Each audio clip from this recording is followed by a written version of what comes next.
Muy buenas tardes y bienvenidos a este webinar que busca abordar el tema de el conflicto entre Rusia y Ucrania. Al iniciar esta actividad académica, nuestra directora Dorotea López va a dar un saludo inicial. Muchas gracias, Carola. Para mí es un honor estar aquí. Agradecer primero que nada a don Luis Alberto Padilla, al embajador Juan Gabriel Valdés y al profesor Raúl Benítez, a quien últimamente le mencionaba en broma que lo hemos explotado de manera importante y nos hemos visto beneficiados de todos sus conocimientos.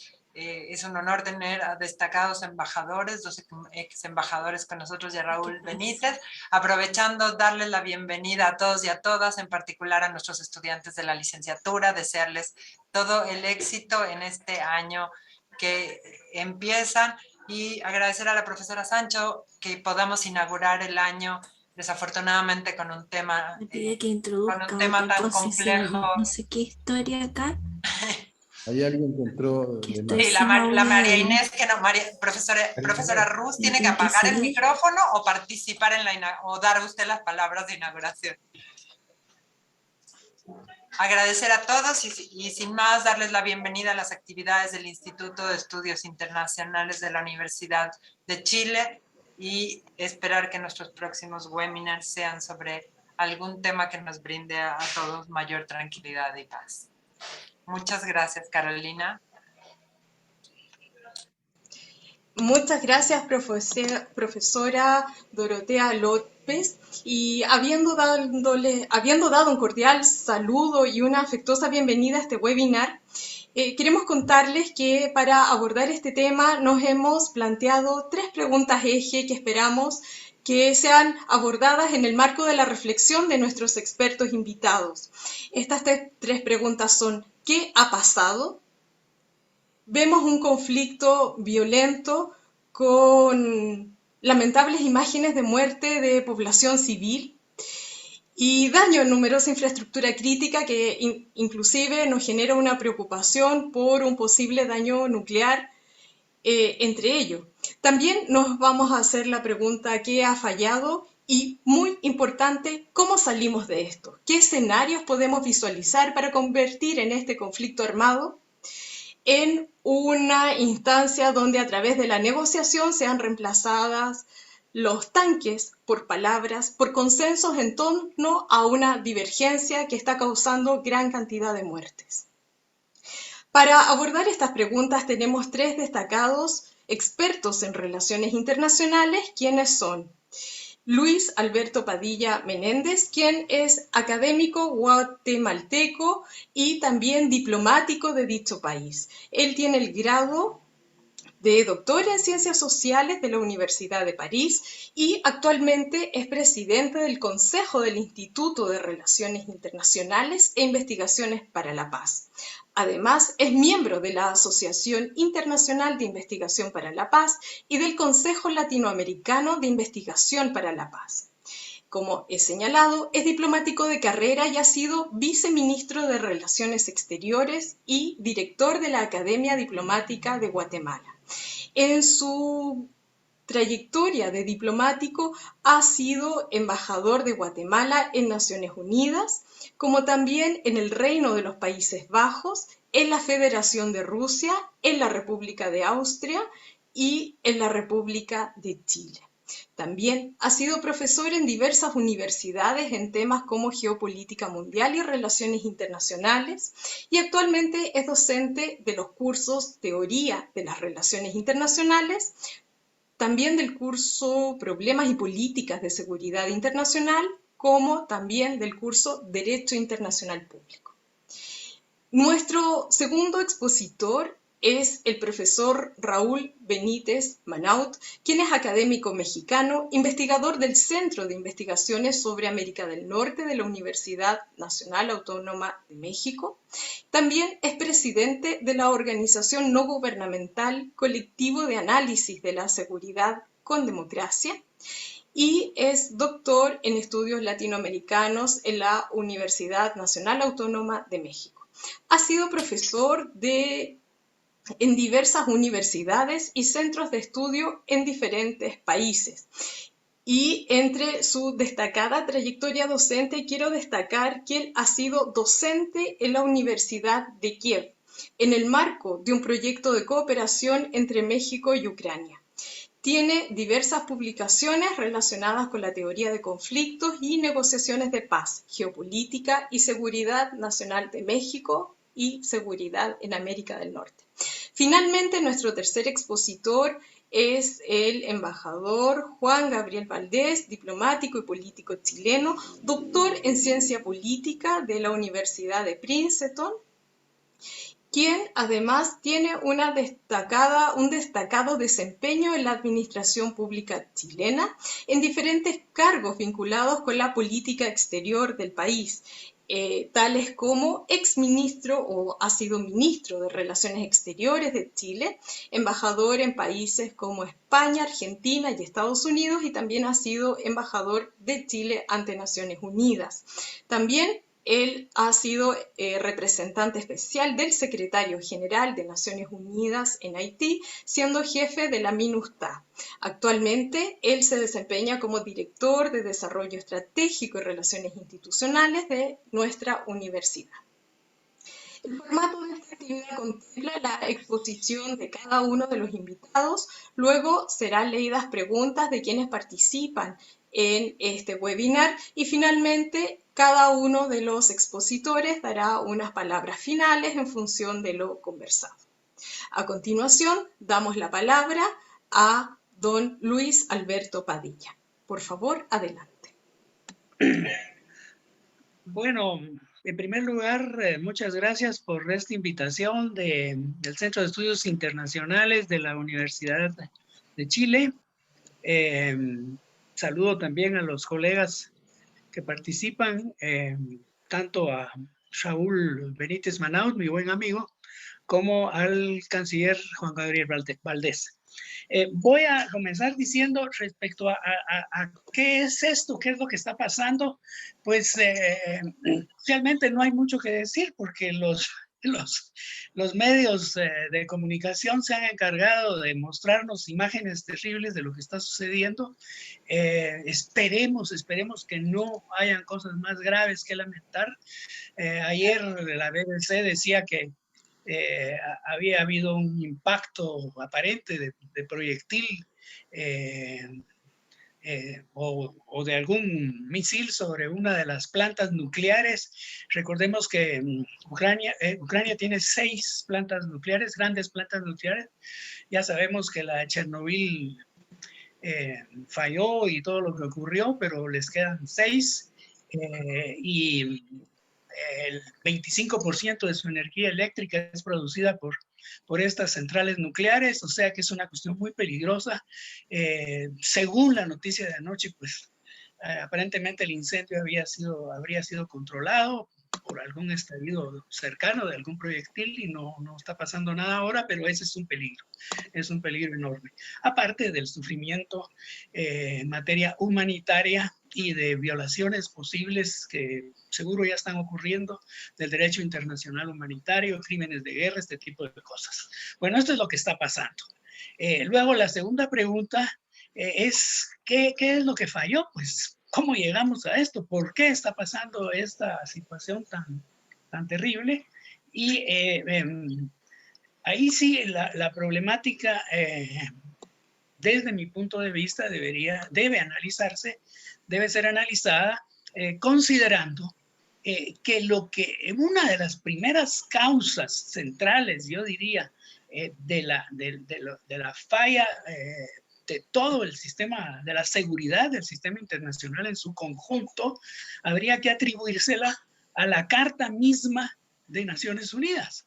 Habría que atribuírsela a la Carta misma de Naciones Unidas porque a partir del momento que la Carta en su capítulo 7º establece una excepción que es notable al derecho internacional y a la solución de los conflictos a través del derecho internacional.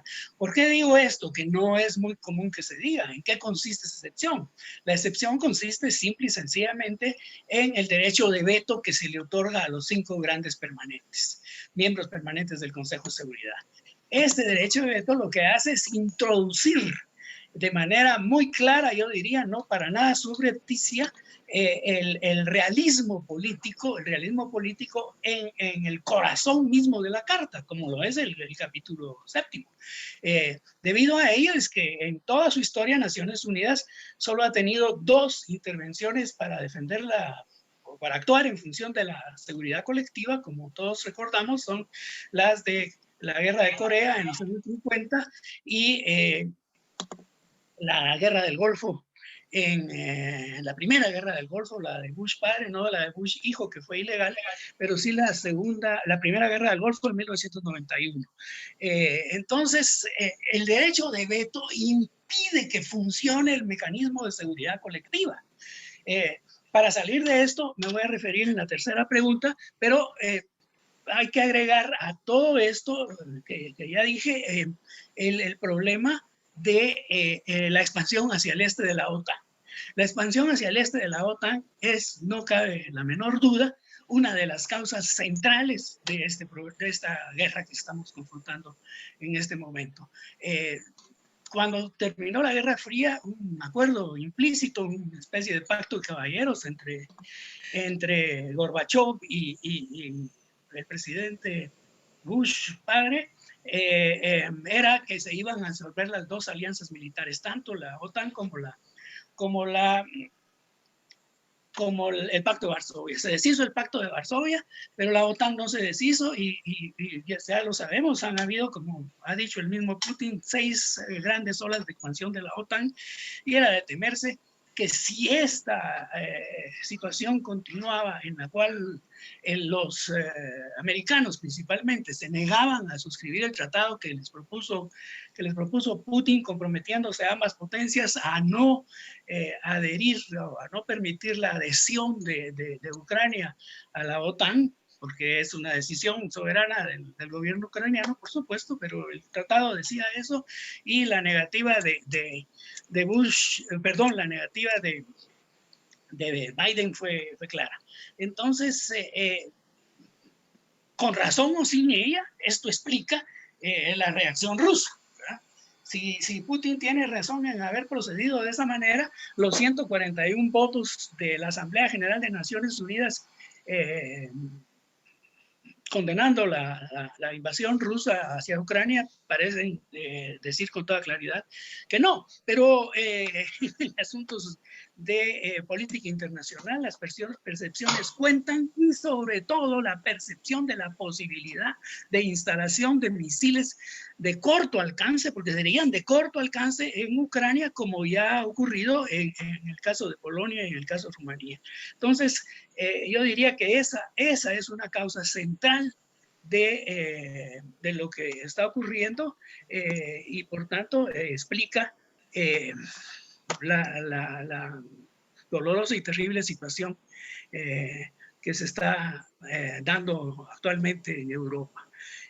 Bueno, hasta ahí mi respuesta a la segunda pregunta. Mi respuesta a la tercera pregunta, es decir, ¿cómo salimos de esto? Que es lo más importante, pues es lo más importante, porque ¿qué podemos hacer para salir de esta crisis espantosa y sobre todo de esta guerra? Porque ya es una guerra, pues, y que la guerra no se vaya a complicar más, que no vaya a haber otro tipo de acciones de parte de los países europeos, en fin, esto es lo más importante en este momento, y entonces la respuesta va en la dirección de encontrar podría ser a través de la negociación que ya se instaló, pero yo lo veo difícil esa negociación en Belarus, porque ahí ya se llevó a cabo una reunión con oficiales de menor rango, pero ya hubo una reunión bilateral entre los 2 países, Ucrania y Rusia. Lo veo muy difícil, pero algo se podría obtener en esa negociación. Otro procedimiento podría ser reactivar, pero reactivar de verdad el Cuarteto de Normandía, porque el Cuarteto de Normandía en el que participan, ya lo sabemos, Francia, Alemania, junto con Ucrania y Rusia, pues está en muy mala posición, y eso a pesar del viaje de Macron a Moscú, lo sabemos. Después fue a Ucrania. Muy probablemente lo que se planteó fue la finlandización de Ucrania, la neutralidad de Ucrania. Yo creo que los franceses, esa era la idea. No lo hicieron público, pero lo platicaron con Putin. Después lo fueron a platicar o a conversar con Zelensky.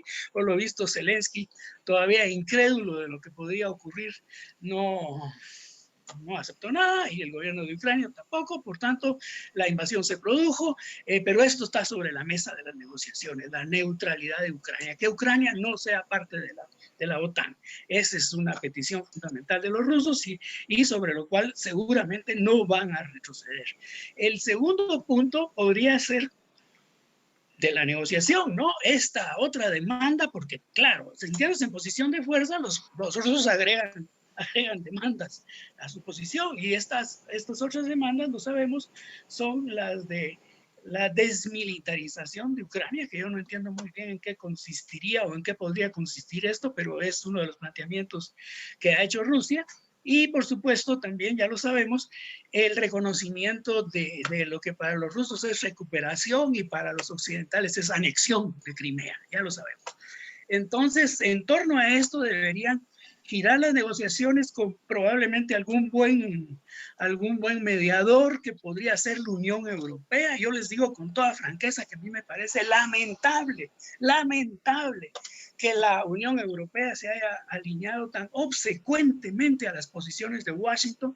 Ellos deberían haber, me refiero a la Unión Europea y particularmente al binomio franco-alemán, por supuesto, deberían haber insistido en una posición de neutralidad, que evidentemente ahora no la tienen porque se han sumado a las sanciones, etcétera. Entonces va a ser muy difícil que este cuarteto de Normandía funcione otra vez. Lo veo muy difícil. Entonces, tal vez se podría explorar la posibilidad de Israel, que la ha propuesto la misma Ucrania, considerando el hecho de que Israel tiene buenas relaciones tanto con Rusia como con Ucrania. Esa es otra posibilidad. Creo que el mismo Erdogan de Turquía se ha ofrecido también para mediador. Pero en fin, sí, una mediación y una negociación debe ser la salida. Y una negociación en la que probablemente, si son buenas las negociaciones, se realizan en un buen sentido, pues vamos a tener una solución en la cual los rusos tal vez no obtengan todo, pero obtengan mínimo la neutralidad de Ucrania, que como vemos en el caso tanto de Finlandia como de Austria, como de, bueno, también de Suecia y de Suiza, los países neutrales de Europa, es algo positivo. Otra posibilidad, pero que esperemos que eso no ocurra, sería que Rusia derroque al gobierno, cambio de régimen en Ucrania, y instale un gobierno títere, anule la independencia de Ucrania en la práctica, ¿verdad? Aunque la haga parte de su Unión Euroasiática y de los proyectos geopolíticos rusos. Yo no creo que el presidente Putin tenga la intención de reconstruir el imperio soviético, no lo creo, pero sí la Unión Euroasiática es una opción, y la Unión Euroasiática, para la Unión Euroasiática es vital, fundamental, que Ucrania forme parte. Bueno, creo que he agotado mis 10 minutos, eso fue lo que me concedieron, si no recuerdo mal, y dejo hasta aquí entonces mi intervención. Gracias. Muchas gracias, don Luis Alberto Padilla. Damos la palabra ahora al profesor Raúl Benítez Banaut. Profesor, adelante. Sí, muy buenos días. Agradezco mucho al Centro de Estudios Internacionales de la Universidad de Chile esta oportunidad para dialogar en un diálogo muy equilibrado, porque estamos hablando de una perspectiva chilena, una perspectiva centroamericana, una perspectiva mexicana, que de alguna manera yo estoy expresando aquí. Y eso hace un debate muy latinoamericano en este sentido. Quiero, como académico, expresar un esquema teórico muy simple para tratar de arrancar este debate, que es, por ejemplo, si nos vamos a la teoría de Carl von Clausewitz, de la teoría de los equilibrios de fuerzas, Clausewitz dice que una guerra se divide entre fuerzas morales y fuerzas materiales. Fuerzas materiales, obviamente, Rusia está en absoluta ventaja sobre Ucrania, pero Ucrania ha ganado la fuerza moral en 10 días de guerra, en 9, 10 días de guerra, ha conquistado la fuerza moral interna y del mundo a su alrededor. entonces esto puede ser el factor que debilite a los rusos. Y en tercer lugar, Clausewitz dice el esquema aliados. Y en el esquema aliados es donde está la fortaleza de Ucrania y la debilidad de Rusia, porque Rusia no ha logrado ningún aliado poderoso. Los países que en la Asamblea General y en el Consejo de Seguridad de las Naciones Unidas estuvieron con Rusia, pues en el Consejo de Seguridad no estuvo ninguno, pero en la Asamblea General son un puñado de países muy pequeños los que estuvieron respaldando la posición rusa. La mayoría de las abstenciones que se vieron en la votación de la Asamblea General fueron de países que en este momento están aislados del sistema internacional. En el caso latinoamericano sobresale, fueron 4 países, Bolivia, Cuba, El Salvador y Nicaragua. Sobresale la duda que crece sobre por qué El Salvador asume este tipo de posición. También fue muy notorio la ausencia de Venezuela, simplemente no fue a la sesión. Entonces un grupo de países no fueron a la sesión. Y hay aquí también una cosa que sobresale mucho, que puede ser una de las llaves de salida de las negociaciones, como decía el embajador Padilla, es el silencio absoluto de China. China está callado. Entonces, esto habla de que a China no le parece lo que hace Rusia, pero tampoco está jugando con las cartas de Estados Unidos y de la OTAN. Entonces, puede ser que se resguardan ellos como actores de una negociación, y sí sería un actor que puede negociar con una fuerza muy grande, porque China podría ser el que rompa el aislamiento económico que está aplicando Europa y Estados Unidos a Rusia en todo lo que es financiero, industrial, etcétera, que es una de las cartas de la estrategia Euro-Estados Unidos sobre Rusia ante estos ataques. Bueno, teniendo esto en cuenta, yo quiero hablar de ciertas anécdotas que yo capté cuando visité Ucrania y tuve la oportunidad de platicar pues, con estudiantes, con profesores. Es el grandísimo resentimiento que tiene la población ucraniana hacia Rusia por el cómo Rusia dejó abandonados a los ucranianos cuando fue la explosión de Chernobyl. Pasó lo de Chernobyl en el 86, luego cae la Unión Soviética, y las plantas pues, eran de tecnología soviética, obviamente, las plantas nucleares, y los abandonaron a su suerte, y el gobierno de Ucrania, cuando recién nace como Estado-nación y todo eso, tiene que dedicar entre el 2 y el 3% del Producto Interno Bruto a la atención sanitaria de los contaminados de radiaciones nucleares. Y esto lleva a unos problemas tremendos sociales en Ucrania, por ejemplo, con la juventud. Son anécdotas, pero que hablan del espíritu ucraniano antirruso. Por ejemplo, los jóvenes en Ucrania para casarse no es como en cualquier parte del mundo. En cualquier parte del mundo uno va a un juzgado, le ponen ciertos requisitos sencillos, se casa y se divorcia. En Ucrania los jóvenes pasan por exámenes médicos muy, muy, muy duros para ser autorizados para casarse, porque si llegaran a detectarles pues, radiaciones, etcétera, etcétera, los exhortan a que tengan mucho cuidado para tener hijos y todo, porque son problemas que se heredan. Entonces esto genera un resentimiento generaciones antirruso muy grande, y lo entienden como el gasto tremendo que tiene que hacer el Estado ucraniano, financiero, de médicos, el sector salud es muy fuerte en parte por eso, pues para atender el accidente nuclear. Y cuando Rusia ataca esta planta nuclear ayer, Zaporizhzhia, al sureste de Ucrania, revive todo esto. ¿Hasta dónde está Rusia dispuesto a llegar con sus ataques con misiles? Y lo que genera es un tremendo enojo y una polarización que dificulta las negociaciones. Ahora bien, la otra cara de la moneda es que cuando yo estuve ahí, me platican de la situación política de Ucrania, el parlamento ucraniano estaba muy dividido entre prorrusos y proeuropeos. Y hablaban incluso muchos profesores ucranianos de que tenían un problema irresoluble, muy difícil de darle salida, con la población prorrusa en el este de Ucrania. Entonces, no encontraban salidas autonómicas con cosas similares a las que se observan en la Gran Bretaña, en España, de ofrecer autonomías educativas, lingüísticas, etcétera, y se generaban resentimientos muy grandes, y el Parlamento estaba muy polarizado. Era un Parlamento polarizado donde los diputados prorrusos tenían un peso específico importante, eran alrededor del 25-30% de los diputados, y todos los debates parlamentarios iban sobre ese tema, y eran sobre si Ucrania firma acuerdos comerciales con X, Y, Z, entraba el tema Rusia o Europa, Rusia o Europa, Rusia, y el gobierno ucraniano estaba decidido a ser proeuropeo sin darle opción a las poblaciones de origen ruso, y esto las polarizaba. Y esto Rusia lo aprovechó cuando yo estuve en el 2013, cuando un año después entró a Crimea, y con Crimea pasó lo contrario que pasó ahora. Rusia entró a Crimea y nadie dijo nada. La comunidad internacional no dijo nada, entró como por su casa y se quedó muy solo el gobierno ucraniano. Pero esto polarizó más la situación política interna. Ahora el gobierno de Ucrania, si quiere darle una salida de largo plazo, cuando se procedan a negociaciones, por ejemplo, ceses de fuego y todo esto, tiene que buscar una salida a esa situación, porque si no va a ser una cosa endémica que le va a estar generando dolores de cabeza geopolíticos por muchos años, aunque haya un cese de paz, un cese de fuego, retiro de tropas rusas y todo esto, ¿no? Quiero hacer finalmente un comentario sobre lo que es el sistema internacional y las tensiones del sistema internacional en este momento.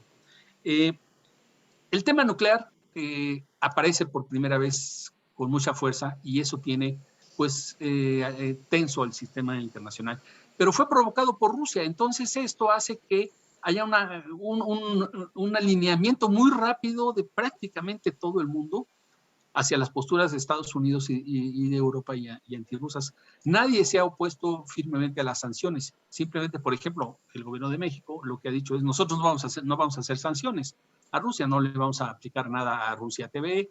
Los bancos ahí en México no tienen nada que hacer porque México es parte del sistema SWIFT. Entonces, por ejemplo, solo se ha dicho, bueno, pues ya no se pueden comprar vacunas Sputnik a Rusia. México tiene un comercio mínimo con Rusia, menos del 0.5 del comercio internacional. Y todo el tema energético en América del Norte no ingresa, y en América Latina tiene poco peso específico, que es el tema central europeo, las dependencias de los energéticos rusos a Europa. En América Latina eso no funciona, entonces en México pues el gas es de Estados Unidos, el petróleo tiene un propio sistema norteamericano de producción, de gasolinas, etcétera. Entonces ese tema está afuera. Entonces vemos como, por ejemplo, una cosa muy parecida a la Segunda Guerra Mundial, los dos grandes, México y Brasil, a la hora de la hora, cuando hay una conflagración bélica, juegan con Estados Unidos y con Europa, indudablemente. Brasil estaba titubeando, pero cuando vio el ataque del Bolsonaro fue a Rusia hace 20 días. Se ve que se enojó porque no le dijeron la verdad, no le dijo Putin mañana en 15 días ataco, entonces Bolsonaro regresó y cambió de postura diplomática radicalmente, en parte porque si no la población brasileña pues podría aislar a Bolsonaro más de lo que ya está. Yo lo que creo, y finalmente con esto termino esta primera ronda, es que Occidente y la OTAN no van a atacar de forma directa y están jugando por vulnerar el frente interno ruso, o sea, hacer que la propia población rusa se enoje contra Putin, cosa que lo pueden lograr muy rápido por los aislamientos económicos, pero también Putin tuvo un golpe militar tremendo, o sea, ha tenido también unas cosas que no se esperaba. Un francotirador ucraniano mató al general Andrei Sokolevsky. Esto quiere decir que el ejército de Ucrania tenía francotiradores con muy buena puntería, vamos a decirlo, porque fue de una distancia considerable, que mató a uno de los generales más importantes de Rusia, y Putin lo tuvo que reconocer ayer en la televisión nacional rusa, que murió ese general. Esto es un golpe a la fuerza moral de los rusos tremenda, del ejército ruso. También Occidente puede estar jugando a que haya un golpe de Estado en Rusia contra Putin, que en este momento obviamente no se presentaría, pero esto puede abrir la primera ventana, que es con lo que juega todo el sistema diplomático internacional, que es que en cualquier circunstancia lo primero es que haya un cese del fuego. No el tema corredores humanitarios, que ya está planteado, sino cese de fuego, o sea, cese de hostilidades, no solo los corredores humanitarios, que es un paso importante, sobre todo para la población civil, pero sería el primer paso el cese de fuego. Luego pueden permanecer las tropas rusas ahí un buen tiempo y ver cómo se evacúan y en qué condiciones. Pero yo creo que ahorita, para empezar el debate, dejo aquí estas ideas. Gracias. Muchas gracias, profesor Benítez, por su exposición. A continuación, damos la palabra a don Juan Gabriel Valdés. Bueno, muchísimas gracias en primer lugar por la invitación y por la iniciativa que se ha tomado de conversar y de intercambiar puntos de vista sobre una situación que nos afecta en definitiva a todos, no hay que engañarse, y que amenaza la paz mundial de una manera tan seria. Me da mucho gusto estar con el embajador Luis Alberto Padilla y con Raúl Benítez Manaut en el Instituto de Estudios Internacionales de la Universidad de Chile. La pregunta de qué ha pasado, yo creo que tiene que tener una respuesta categórica. Lo que ha pasado es que se ha violado la Carta de las Naciones Unidas y se ha violado el derecho internacional con una invasión a Ucrania que es perfectamente ilegal. Y por lo tanto ha habido una reacción internacional frente a eso. Habiendo dicho eso, uno puede empezar a investigar cuáles son las razones que nos llevaron a este cuadro, que yo creo que es enormemente importante hacerlo, pero no creo que pueda hacerse sin la primera constatación, que es el hecho real de que aquí ha habido una agresión en contra de Ucrania, que es un país independiente, y que desde ese punto de vista hay una violación clara del derecho internacional y hay una reacción legítima de parte de quienes defienden el derecho internacional en Naciones Unidas y la Carta de las Naciones Unidas. Además de eso, ha habido una ola de sanciones realizadas a Rusia que corre el riesgo de aislar y de arrinconar a un autócrata como es el presidente Putin en un cuadro en el cual él aspira a tener un control de su espacio en el mejor estilo de lo que fue la política internacional del siglo XIX y del comienzo del XX. Hay claramente una amenaza a la paz internacional en la medida en que comienza a desarrollarse una discusión sobre armas nucleares. He visto hoy día en la mañana en el Washington Post un artículo sobre las ventajas tácticas que tiene el tipo de armas nucleares que tiene Putin, que son de alcance intermedio. Es decir, cuando los diarios principales del mundo empiezan a discutir el uso práctico de las armas nucleares o la posibilidad del uso de armas nucleares, estamos en un territorio que no habíamos vivido al menos desde la crisis de los misiles de Cuba.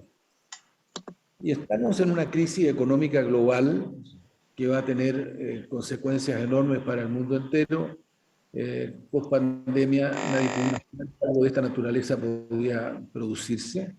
Creo que es importante decir también de que hay una importante presión sobre la OTAN, la idea de los no-fly zones que está planteando Ucrania y que está planteando el presidente Zelensky, en definitiva envolvería a la OTAN en una discusión y en un tipo de proceso que podría llevar a ampliar la guerra mucho más allá de los bordes ucranianos. La denuncia de Suecia de que su espacio aéreo ha sido violado es una cuestión que tiene o puede adquirir una gravedad mayor en el curso de los días. Por lo tanto, estamos ante una situación de una gravedad enorme y creo que desde un punto de vista de los historiadores es evidente que hemos entrado en una fase del proceso del sistema internacional completamente distinta a la que teníamos antes. Yo me siento muy cerca, por mi experiencia personal, de lo que ocurrió el año 2001 cuando se bombardearon las Torres Gemelas. Lo digo porque es algo que lo viví directamente. Yo estaba en ese momento de embajador en Naciones Unidas y recuerdo perfectamente el debate que se produjo entre aquellos que querían condenar el ataque como una violación brutal de los derechos humanos y un ataque insensato y terrorista a un país que no estaba en una situación de guerra, y aquellos que buscaron explicar cuáles eran las razones por las cuales este proceso se había producido. Y hubo mucha gente que pensaba, me acuerdo muy bien del ambiente interno en Naciones Unidas, que las dos cosas eran contradictorias, vale decir de que sobre la base de las explicaciones que llevaban a dar razón del hecho que había ocurrido, uno no podía condenar el hecho, o bien que si uno condenaba el hecho no podía aceptar las razones que habían conducido a que él ocurriera. Yo creo que no debemos dejarnos casar en esa trampa. Yo comparto lo que dice el embajador Padilla respecto de la responsabilidad enorme de Estados Unidos y de la OTAN en la mala lectura que se hizo después del fin de la Unión Soviética y particularmente de la partición de Alemania, a partir también de las conversaciones y de los compromisos que tomó el gobierno norteamericano, y particularmente James Baker en sus conversaciones con Gorbachev de la época en la cual se comprometió efectivamente que la OTAN no iba a seguir existiendo en la práctica, que no tenía lógica su existencia, y que luego se ha traducido en una expansión de la OTAN que no cabe duda que durante el gobierno incluso del presidente Obama y del presidente Clinton y luego, digamos, con Trump, mantuvo la tesis que, no Trump, pero sí parte de lo que es la estructura de poder de Estados Unidos, de aislar a Putin y de aislar a Rusia en un cuadro que tendría consecuencias. Nada de eso, lo repito por última vez, puede justificar lo que ha hecho Putin y lo que está ocurriendo en este momento en Ucrania. Pero es importante considerar eso. Ese es un factor que explica el proceso. Yo creo que un segundo factor que explica el proceso es la consolidación definitiva de una dictadura o de un régimen autocrático en Rusia que desarrolla un relato y una mitología de cuál es su relación con sus países vecinos y que en particular desarrolla la mitología de que Ucrania no existe. Vale decir que es una prolongación histórica de lo que fue la relación de Ucrania con el imperio de los zares y luego con la Unión Soviética. Por lo tanto, entra a corregir una situación que debería no haber existido y obviamente procede con la intención no solamente de dividir el país, sino que de definir cuál es su gobierno y cuál es el tipo de estructura de defensa que ese país tiene que tener. Por lo tanto, creo que desde el punto de vista de los antecedentes de esto, no solamente está el tema de la expansión de la OTAN, sino que también una mitología interna en Rusia y particularmente en Putin, más que en el pueblo ruso, me da la impresión, de generar un cuadro de eliminación en la práctica de la existencia de un país independiente que se llama Ucrania, que está a su costado, y de la generación de una dominación definitiva de Rusia sobre ese territorio. Eso es más allá de la amenaza de los misiles instalados en Ucrania, porque perfectamente la OTAN, si tuviese mañana guerra con Rusia, utilizaría misiles que no están ubicados allí, sino que están ubicados en Polonia, y que están ubicados en otros países que formaron parte del este y que fueron parte de las fuerzas del Pacto de Varsovia. Por lo tanto, más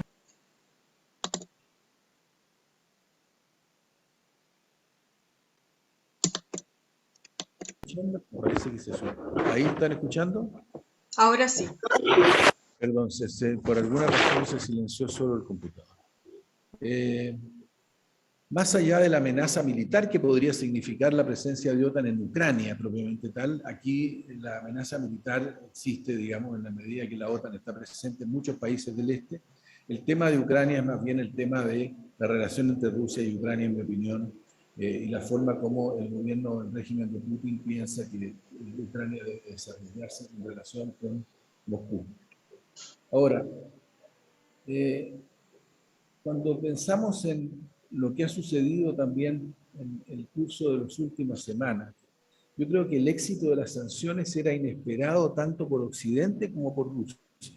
No pudo calcular Putin y tampoco tenía claro Biden que las sanciones iban a adquirir una dimensión como la que han adquirido. Cuando uno piensa, básicamente, que Exxon y Shell se retiran de Rusia y de las exploraciones de petróleo en el país, que las movidas en contra del Banco Central ruso paralizan la posibilidad de administrar financieramente el país para el Banco Central durante los próximos meses al menos. Cuando uno piensa que Alemania está vendiendo armas letales a Ucrania, yo siento que efectivamente eso estaba fuera de la imaginación no solamente de Putin y de Biden, sino que de todos nosotros hace muy pocas semanas.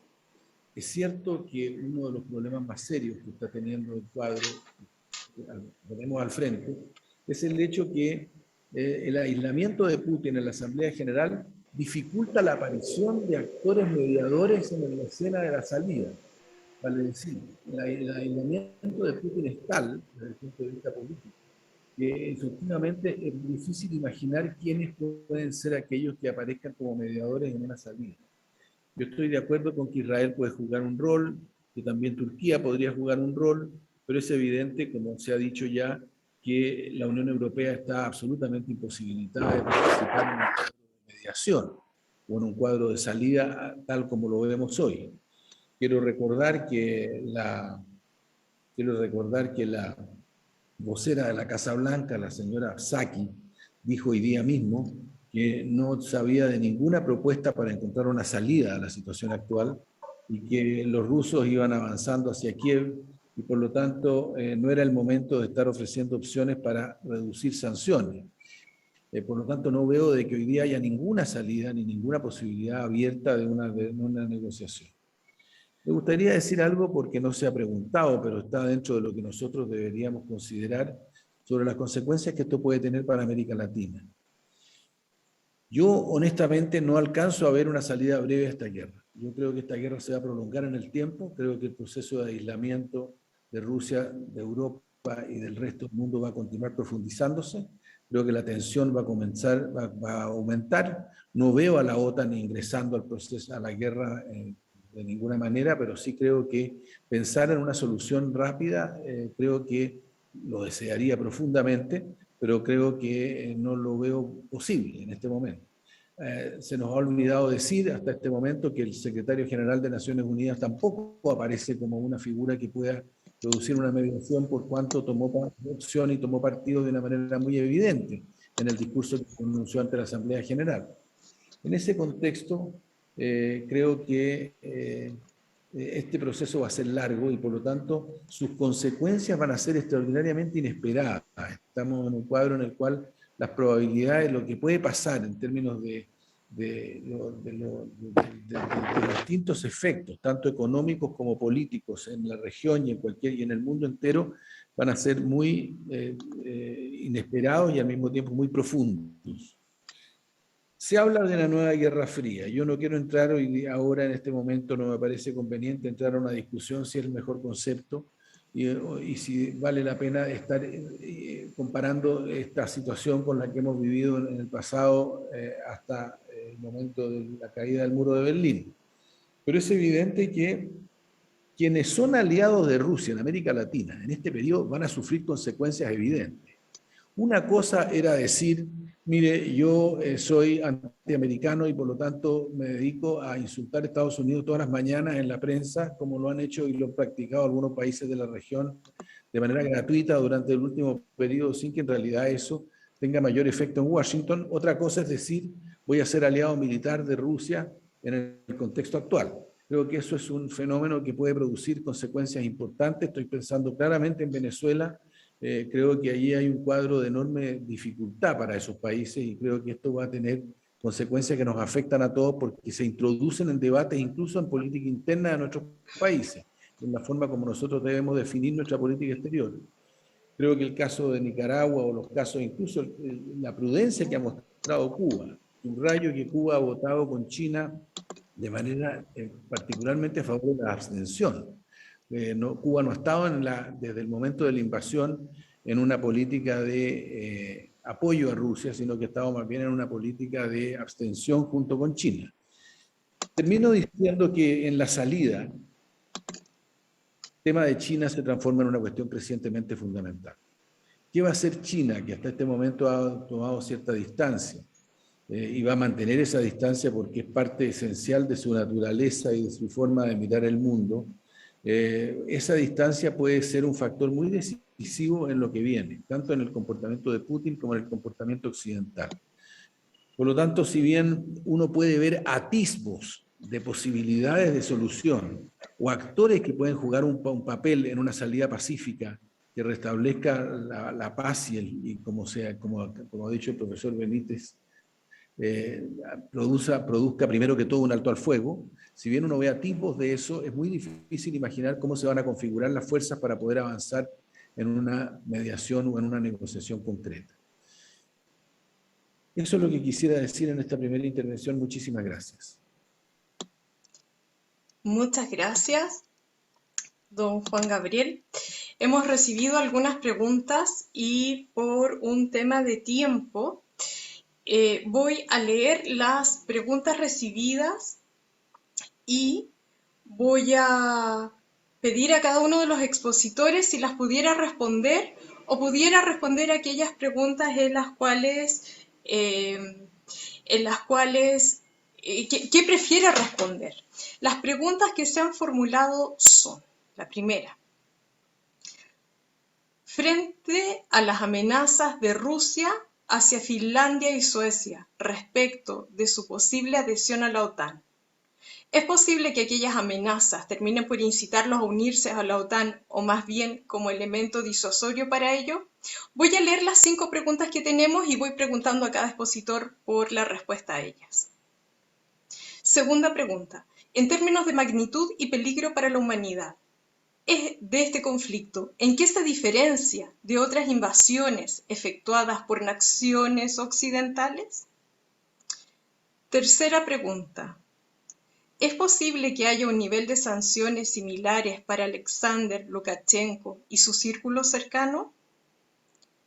Cuarta pregunta. ¿Hay un país o una organización en el mundo latinoamericano que pueda asumir un rol de mediador? Y finalmente, la última pregunta. Asumiendo que entramos en una nueva etapa y vamos hacia una reconfiguración del sistema internacional, ¿es razonable pensar en una estructura de mayor equilibrio entre las potencias? El orden de las respuestas sería profesor Raúl Benítez, don Luis Alberto Padilla y finalmente don Juan Gabriel Valdés.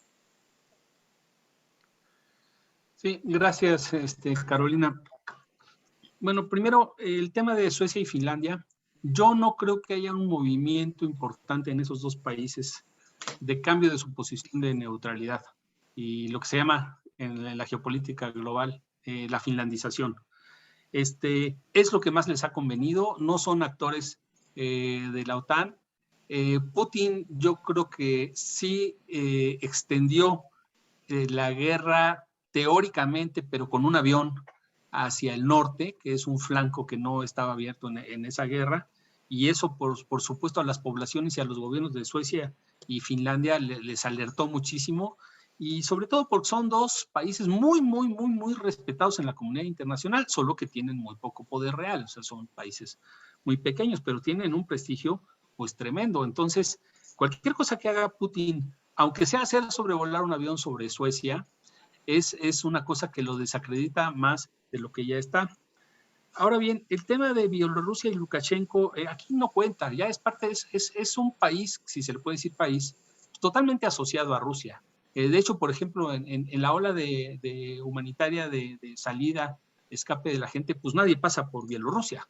Evidentemente, Lukashenko es como un gobernador dentro de un país, es un gobernador subordinado a Putin. Y si cree que puede jugar algún rol diplomático, pues yo lo dudo mucho, ¿no? Es prácticamente un títere de Putin, desafortunadamente, porque podría jugar un rol más neutral, pero no lo ha hecho. Aquí vámonos a discutir un poco América Latina. Lo que ha dicho el embajador Juan Gabriel Valdés es muy importante.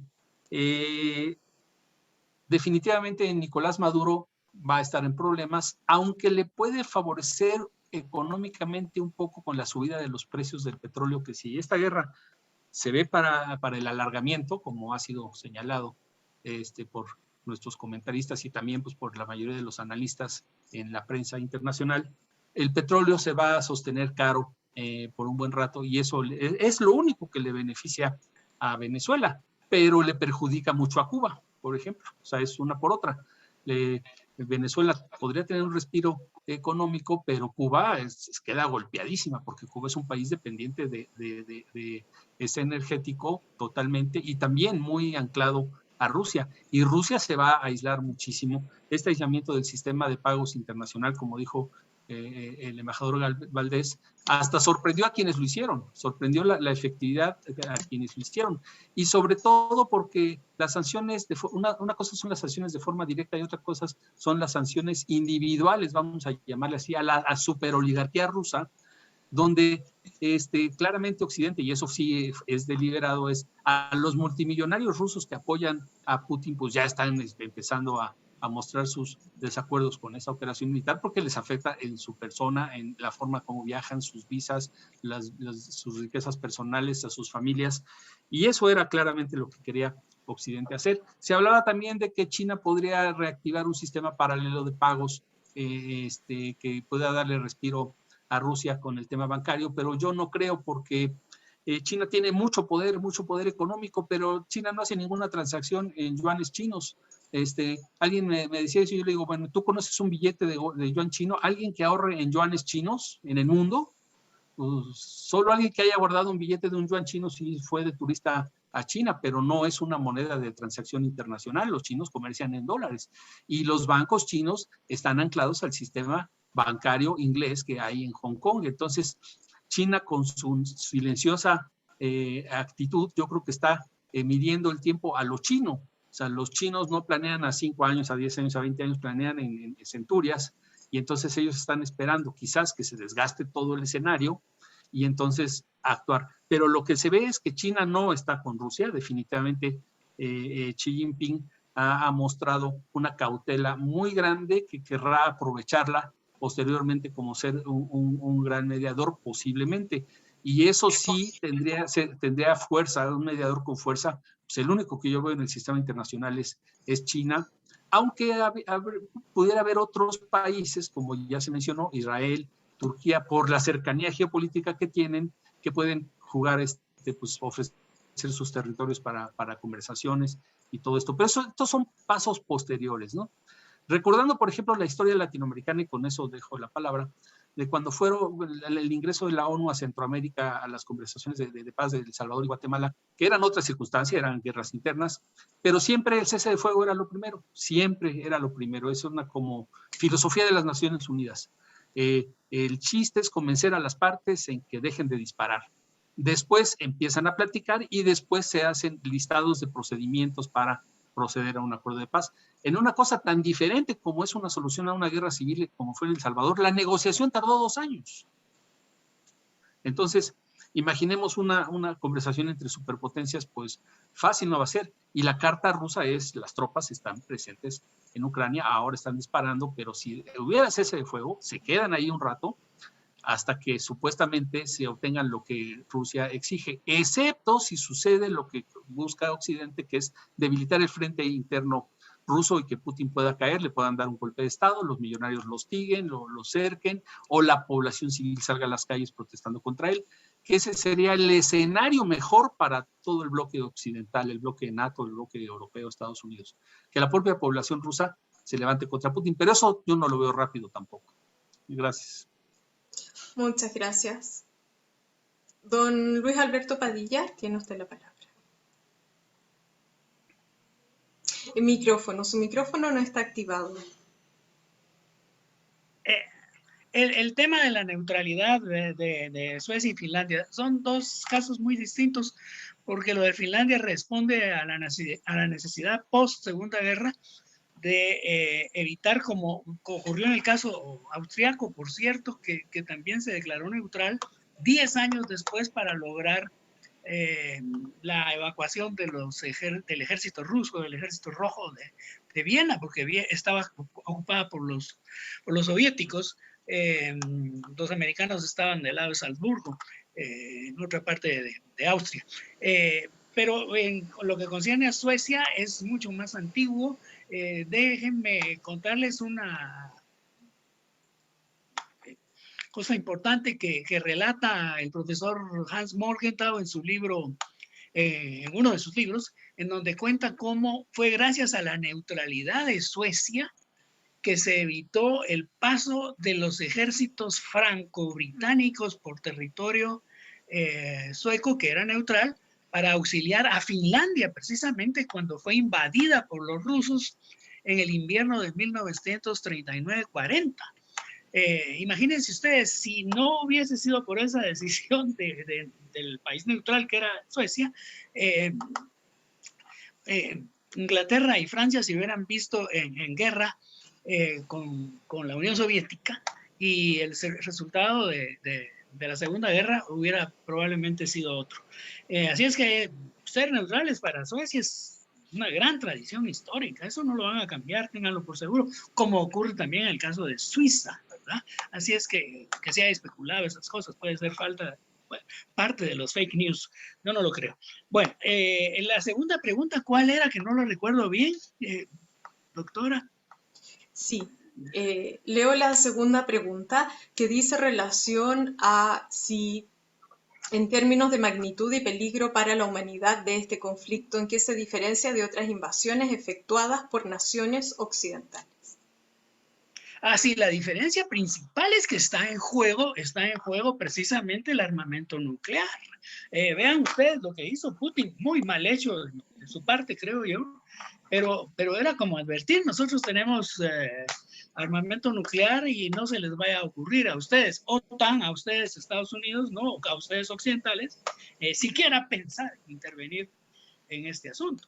Entonces, esa es la gran diferencia. Yo lo veo muy peligroso. Ya lo mencionó el embajador Valdés cuando dijo que el único otro caso de crisis similar podría estar en la crisis de los cohetes de Cuba en el año 1962. Entonces, esa es la gran diferencia. En el caso de Belarus, no voy a insistir en lo que ya dijo mi querido colega Raúl Benítez, porque tiene toda la razón, pues, no cuenta, Belarus no cuenta, es como el gobernador de un estado más de Rusia, que podría ser lo que está intentando ahora Putin de manera muy equivocada y errónea, creo yo, con relación a Ucrania, ¿verdad? Esperemos que no sea esto. Y en ese sentido, sí, también coincido con lo que dice Raúl, en el sentido de que lo más importante sería un cese al fuego. El papel importante que jugó Naciones Unidas en la negociación de la paz de nuestros países en Centroamérica, como mediador neutral, porque ahí sí cumplió con esas funciones efectivamente en Naciones Unidas. Nuestras negociaciones duraron 6 años, ¿verdad? Desde 1991 hasta 1996, pero sí se logró a partir de un momento que no recuerdo ahora, pero sí se logró de inmediato o casi de inmediato un cese al fuego que fue importantísimo. Entonces, si se pudiera lograr esto sería bueno. La otra pregunta, la última, que yo creo que es tal vez la más interesante, que si esto puede llevarnos a una nueva etapa de mayor equilibrio en el juego de las grandes potencias. Cuando yo dije que en la carta misma hay un error, y esto nos debería plantear la necesidad de reformar la Carta de Naciones Unidas. Hay que reformar esa Carta de Naciones Unidas y acabar con el derecho de veto de las grandes potencias y con el sistema de equilibrio de poder, e introducir en el capítulo 7 de la Carta, precisamente gracias a ese derecho de veto y a esa membresía permanente de las grandes potencias triunfadoras de la Segunda Guerra. No nos olvidemos que por eso ni Japón ni Alemania están como miembros permanentes del Consejo, y tampoco tienen armamento nuclear.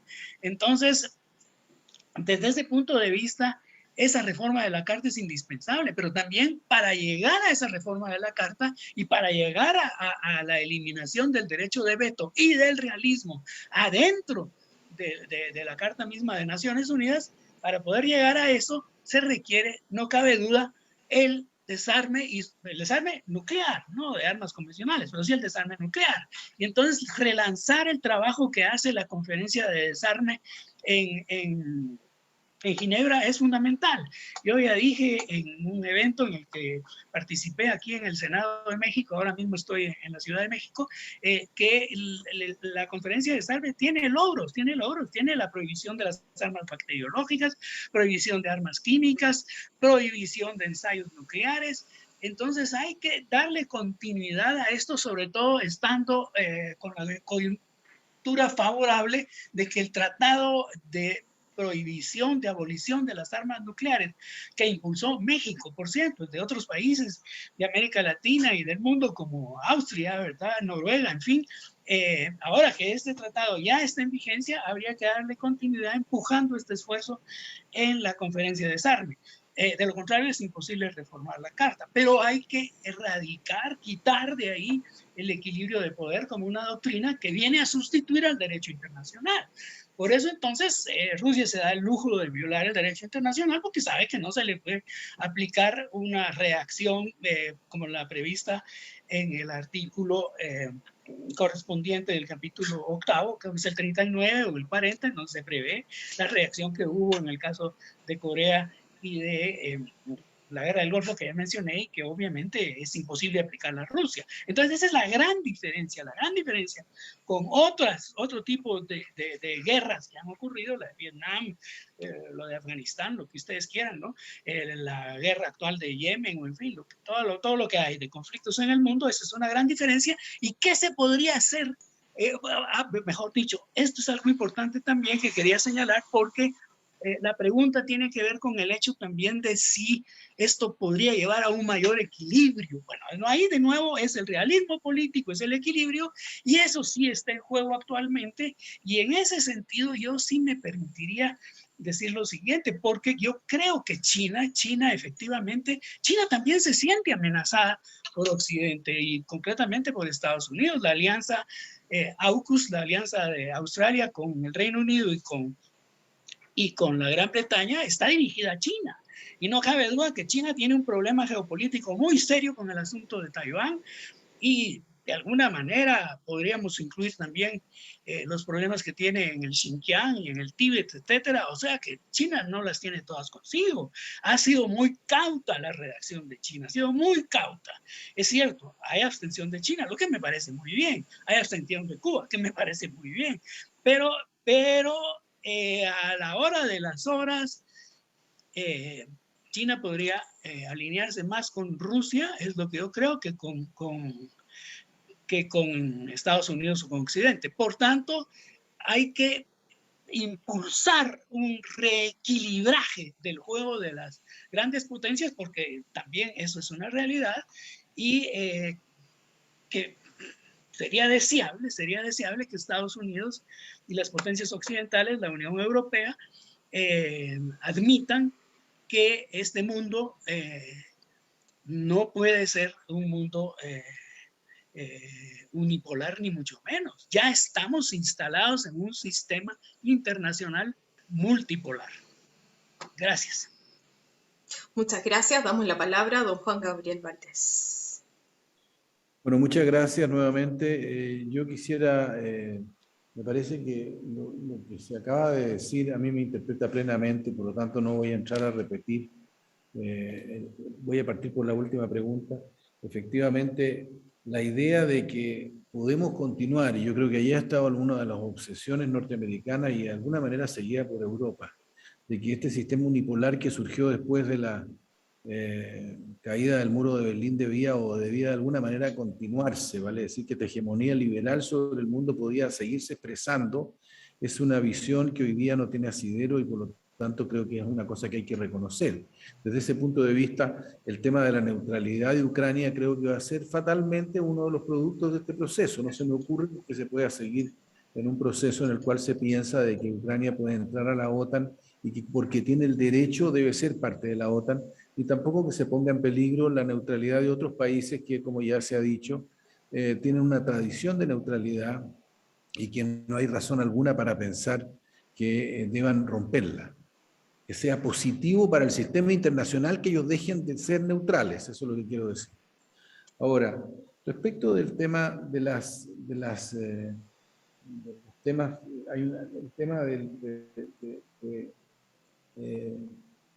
esta invasión comparada con otras. Estoy muy de acuerdo con lo que se ha dicho respecto del caso de los misiles de Cuba, en fin, es el único caso que se parece, pero siento que a mí me resulta interesante hacer la comparación con la invasión ilegal de Irak por parte de los Estados Unidos. El tema justamente lo ha señalado el embajador Padilla, aquí no hay una comparación porque en ese momento no hubo ningún riesgo de confrontación real entre dos potencias globales armadas con armas nucleares. Vale decir, en ese momento hubo, como se sabe, una oposición en el Consejo de Seguridad que además dividió Europa, de que llevó a Rusia y a China a votar en contra de la resolución que autorizaba a Estados Unidos a actuar en Irak, pero Estados Unidos desconoció, como ustedes saben, en el proceso, se asiló en la resolución anterior que había autorizado la guerra del Golfo, haciendo un estiramiento jurídico de los más gigantescos que se pueden imaginar uno dentro del marco de Naciones Unidas, y atacó a Irak de manera ilegal. Pero no es comparable porque hoy día, efectivamente, ya la propia amenaza de Putin lo que hace es poner sobre la mesa la capacidad nuclear de los países que están involucrados, y eso genera una amenaza mayor que todas las que hemos vivido desde el 62. Ahora, el tema de Naciones Unidas es un tema muy fascinante. Todos nosotros, yo estoy seguro que el embajador Padilla vivió la misma situación, vivimos en Naciones Unidas con pequeños comités o grupos de países que buscan reformar la Carta y privar del derecho a veto, ya sea ampliando el Consejo de Seguridad o modificando el Consejo de Seguridad, y no han llegado a ningún resultado. Hace unos días atrás, en la discusión que hubo sobre el tema de Ucrania y Rusia en la Asamblea General, un grupo de países plantearon el tema del artículo 27.3 de la Carta, que establece que los países que están involucrados en una polémica o en un conflicto no tienen derecho a votar. Y por lo tanto, pero se refiere naturalmente no al capítulo 7, sino que se refiere al capítulo 6. Dice, en realidad el artículo es relativamente confuso, pero sostiene que se está hablando de mediaciones entre países que están en conflicto y que han aceptado una mediación, y que en ese contexto no tienen derecho a voto. Sin embargo, un grupo de países han planteado justamente en esta semana que se deplora el veto en el Consejo de Seguridad que planteó Rusia, porque contraviene, dice en el artículo 27 de la Carta. Esa discusión a mí me parece interesante. Justamente estaba mirando los países que suscriben ese punto, en que está Costa Rica, entre otros, pero no está Chile, que yo sepa, y por lo tanto creo que hay un tema interesante de explorar hacia adelante. Por último, me parece a mí que el tema de lo de Lukashenko es demasiado evidente. Creo que hoy día, digamos, Lukashenko no significa nada más que, como ya se ha dicho, un gobernador de una provincia rusa, y que aquí estamos entrando en un terreno como no hemos visto antes. Yo creo que no tenemos experiencia en nuestra reciente historia de sanciones económicas de la magnitud de las que se han adoptado y de sanciones de toda naturaleza, porque hay una estampida a las sanciones. Se expulsa desde directores de orquesta a deportistas y se cierra la posibilidad de que Rusia participe en eventos deportivos. Se genera un cuadro en el cual toda la población rusa se siente involucrada en el proceso, de eso no cabe duda. Estoy de acuerdo con Raúl que no hay posibilidades de que la población rusa se rebele en el curso del próximo tiempo en contra de lo que está sucediendo, pero es evidente que Putin va a pagar algún costo interno por la guerra que tiene y por la situación que está sufriendo sus Fuerzas Armadas, que más allá de que estamos todos viviendo un proceso de fake news y de manipulación mediática que es parte del juego y parte del conflicto, es evidente que hay ejemplos de soldados rusos que están mostrando un grado de fuerza y de dinamismo y de fe en su causa muy inferior al heroico comportamiento que están teniendo los ucranianos y que está generando un cuadro de solidaridad mundial mucho más allá de lo que nunca pudimos imaginar. Por lo tanto, creo que el cuadro, como ya dije, va a ser largo, va a ser difícil, vienen momentos que pueden ser mucho peores todavía para lo que estamos viviendo y que pueden abrir peligros todavía más complejos de los que se están enfrentando a nivel internacional, pero lo que importa hoy día, y creo que uno de los puntos más interesantes de este mismo debate, ha sido identificar a aquellos actores internacionales que podrían tener un rol de pacificación, de mediación mañana, de generación de espacios de apertura para una conversación. Creo que eso, que lo ha jugado el presidente Macron de manera inteligente hasta ahora, y yo creo que hay que darle mérito por eso, pero que no ha obtenido mayores resultados, puede ser que algunos otros países lo intenten.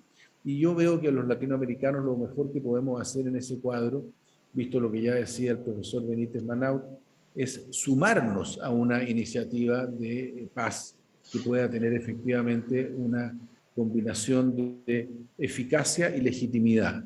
Creo que eso sería algo positivo de realizar desde el punto de vista de América Latina. No me imagino a un solo país teniendo la capacidad como para abrir espacios propios de conversación sobre estos temas. Agradezco nuevamente la oportunidad de participar en este debate. Muchas gracias.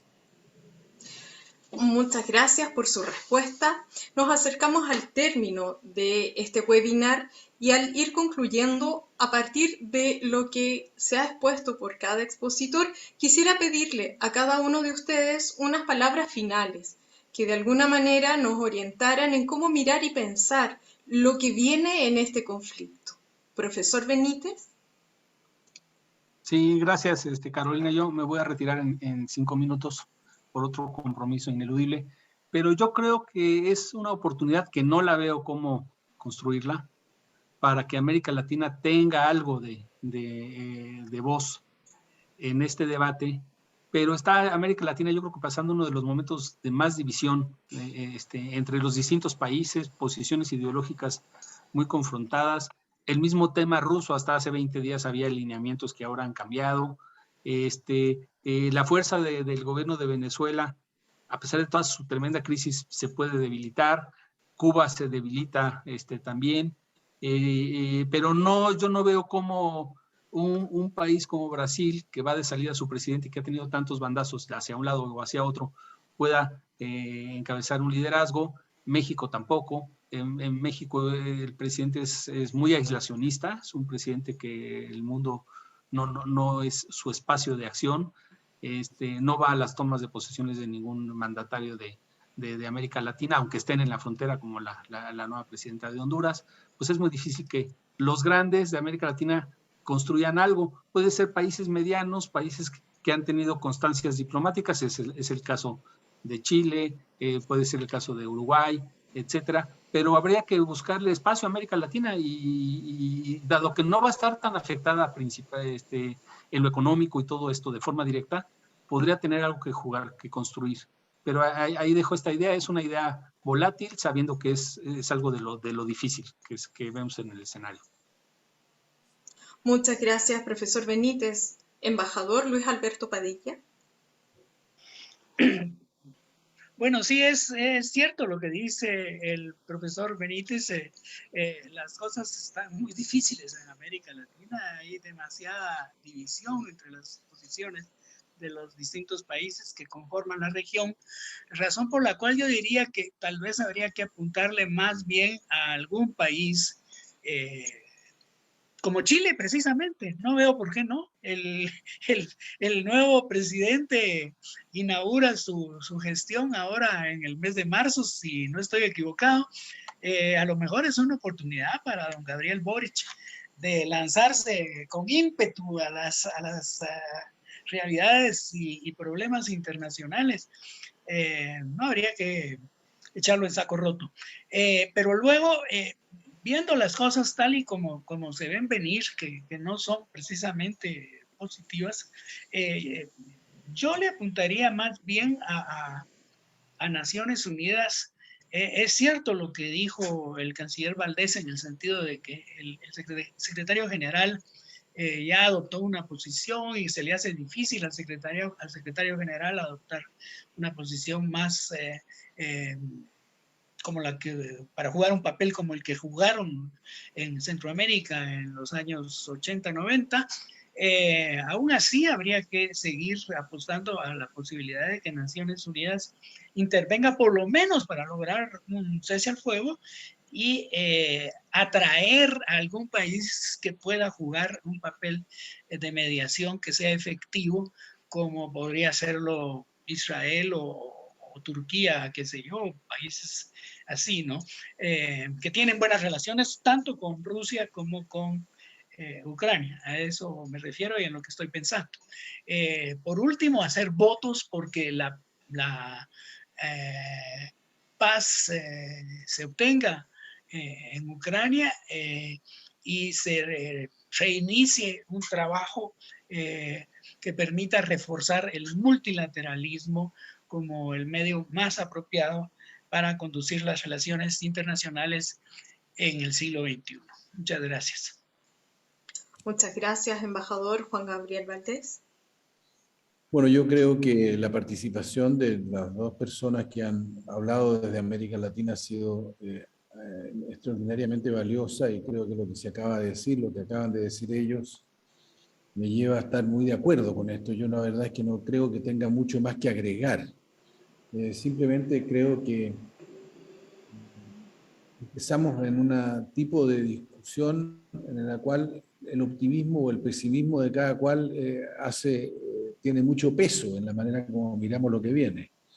yo me temo de que lo que viene es todavía más grave, y por lo tanto vamos a llegar a un punto en el cual vamos a tener que, va a surgir naturalmente un proceso de reacción, no a favor ya del heroísmo, que es enormemente valioso, pero que puede terminar siendo algo que genere un cuadro de dramatismo y de tensión todavía mucho mayor, no solo a través del repudio a la prepotencia que está mostrando Putin y Lavrov en el terreno internacional, y no solo el rechazo a una visión de